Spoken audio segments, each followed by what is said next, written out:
मेरे दो सवाल हैं आपसे इमरान जी। पहला सवाल ये है कि संभल का मसला बहुत गर्म है उत्तर प्रदेश में, तो उस पर आपकी पार्टी और आपका क्या कहना है? आपको लगता है कि मामला अदालत के बाहर निपटाया जाना चाहिए?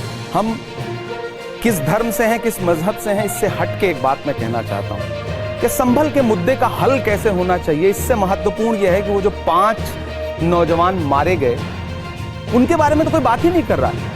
ऐसा नहीं, हमारी पार्टी का स्टैंड क्लियर है। राहुल गांधी जी गए, जा रहे थे, उनको जाने नहीं दिया गया। दोस्तों, जब इमरान प्रतापगढ़ी TV9 भारत बस के मंच पर डिबेट करने पहुंचे तो पत्रकार साहब ने संभल मामले पर सवाल पूछा, जिस पर इमरान प्रतापगढ़ी ने अपने अंदाज में उनके सवालों को ऐसे जवाब दिया जिसे सुनकर पत्रकार महोदय का भी होश उड़ गया। संभल मुद्दे पर सांसद साहब ने बीजेपी को भी खूब धोया। तो इस इंटरव्यू को आप लोग पूरा देखिए और अपना राय कॉमेंट बॉक्स में जरूर लिखिए। चलो भाई, देखो अब मैं क्या करता हूँ। मेरे दो सवाल हैं आपसे इमरान जी। पहला सवाल ये है कि संभल का मसला बहुत गर्म है उत्तर प्रदेश में, तो उस पर आपकी पार्टी और आपका क्या कहना है? आपको लगता है कि मामला अदालत के बाहर निपटाया जाना चाहिए? और दूसरा सवाल है कि आपकी पार्टी एक ज़माने में लोग कहते थे कि जात पे ना पात पे, इंदिरा जी की बात पे मोहर लगेगी हाथ पे, और अब ये राष्ट्रीय पार्टी जाति पे वोट मांग रही है। ये दो सवाल मैं आपसे पूछ रहा हूँ। अभी बदत है भाई, अभी बदत है। पहली बात तो ये कि कांग्रेस पार्टी जाति पे वोट नहीं मांग रही। आपका पहला सवाल है कि संभल के मुद्दे पे आपका क्या कहना। यहाँ तमाम युवा साथी बैठे हैं।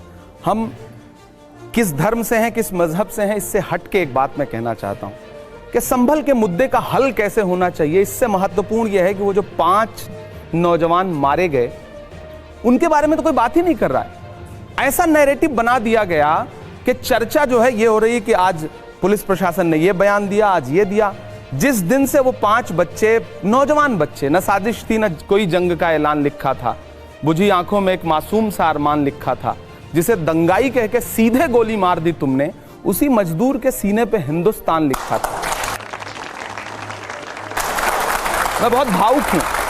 क्या किसी ने एक संवेदना का शब्द, सत्ता में बैठे हुए किसी एक व्यक्ति ने एक संवेदना का शब्द बोला है? 5 लाशें उठी हैं। इधर 26 नवंबर को महामहिम राष्ट्रपति महोदया संसद में भाषण दे रही थी, मैं सामने बैठा हुआ था, और 162 किलोमीटर दूर संसद से संभल में 5 जनाजे एक साथ उठ रहे थे। छोड़ दीजिए वो हिंदू थे या मुसलमान थे। विजुअल है इस बात के ना कि पुलिस गोली चला रही थी। मैं भी यहां बैठ के बात कह रहा हूं। अगर पुलिस ये कहती है कि वो पत्थर मार रहे थे, तो उन लड़कों को किसने मारा उसका विजुअल आपके पास कहां है? पुलिस जो नैरेटिव बना दे। डीएम प्रेस कॉन्फ्रेंस कर रहे हैं, कमिश्नर प्रेस कॉन्फ्रेंस कर रहे हैं, सत्ता के शीर्ष पे बैठे एक शब्द नहीं बोल रहे हैं।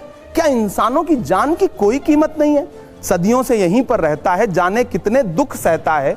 भीगी पलकों से एक बेटा भारत मां से ये कहता है, पुरखे हम सबके गोद में तेरी खाक ओढ़ के लेटे हैं, मां हम भी तेरे बेटे हैं।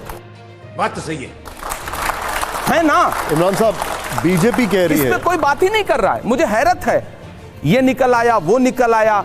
यहां आज भी, कल भी संसद में संविधान पे बहस हो रही है और वहां बुलडोजर चल रहा है। अच्छा, कोई बात नहीं करेगा इस पे, मीडिया भी बात नहीं करेगी, राजनीतिक दल भी बात नहीं करेंगे। कितना, मतलब मैं एक बतौर इंसान, एक देश का एक जिम्मेदार नागरिक, पढ़ा लिखा व्यक्ति, मैं सवाल पूछता हूं, सत्ता क्यों चुप है? संवेदना के एक शब्द भी क्यों नहीं? हमारी पार्टी का स्टैंड क्लियर है। राहुल गांधी जी गए, जा रहे थे, उनको जाने नहीं दिया गया। नेता प्रतिपक्ष को क्या अब यह भी अधिकार नहीं रह गया है कि वो जाकर के पीड़ितों से मिल सके? मुझे देश से पूछना है, क्यों नहीं मिलने देंगे? क्या छुपाना चाहते हैं? अरे बाप रे, ये तो धोती खोल रहा है। आपने राहुल गांधी का जिक्र किया, वो पीड़ित परिवार के साथ मिलना चाह रहे थे। यहाँ पर बीजेपी बार बार यह आरोप लगा रही है कि कांग्रेस एक लाइन नहीं ले रही, वो ये नहीं बता रही कि आखिर वो है किसके साथ। भाजपा किसके साथ? सवाल मेरा है।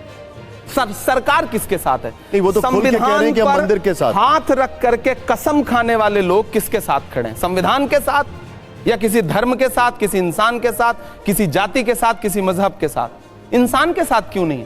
पीड़ितों के साथ क्यों नहीं? योगी जी कह रहे हैं खुलकर कि अगर वहां पर विष्णु का 10वां अवतार होगा तो हम वहां पर उसी के साथ हैं। कि अगर वहां पर विष्णु का 10वां अवतार होगा तो हम वहां पर उसी के साथ हैं।